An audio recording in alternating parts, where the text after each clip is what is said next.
un film encore meilleur que les dernières fois. Donc ton putain de film, c'est un clip. Un clip d'opéra, oui. Ah, c'est un clip d'opéra. Oui, oui, oui. Oui, parce qu'en fait, j'aborde le genre cinématographique du clip d'opéra en séparant la dimension proprement sonore et la dimension proprement visuelle de la structure de l'œuvre lyrique. Oh. Sur ce point, j'imite la structure du clip. Cette option esthétique contourne les contraintes liées au chant lyrique.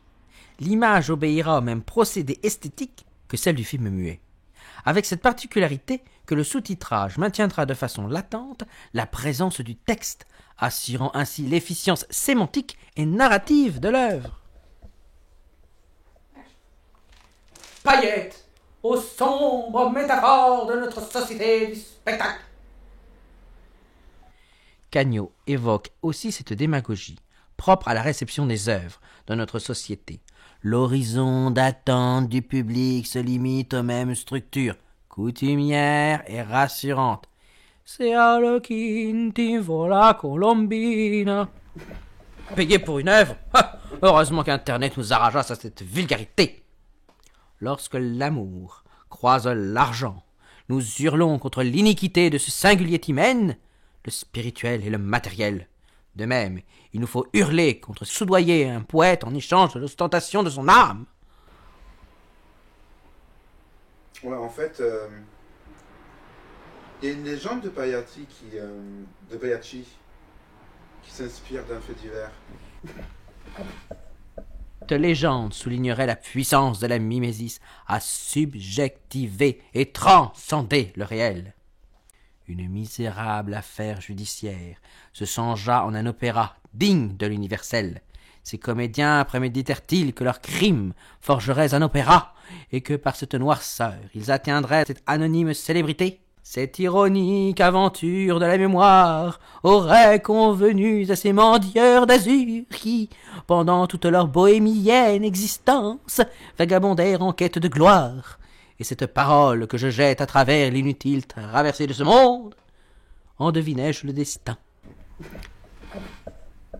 Dans ce vers fameux que souligne l'orchestre, Cagnot évoque le rôle cathartique, mystique, transcendantal de l'art. La représentation du réel constitue une telle singularité que nous l'associons à un phénomène surnaturel. Ainsi ces terres témoignent de cette inclinaison de notre société à considérer l'art comme une voie spirituelle plus légitime que les anciennes formes de religiosité fondées sur la foi et sur l'autorité.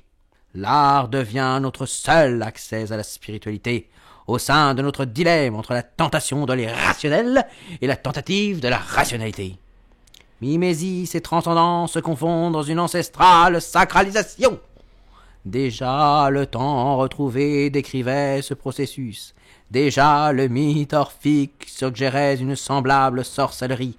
Déjà les parois rupestres témoignaient de cette spirituelle nécessité de transcender le réel par la transcription, de sacraliser le terrestre par l'acte démentiel et hybrisiaque de la mimésis.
Marti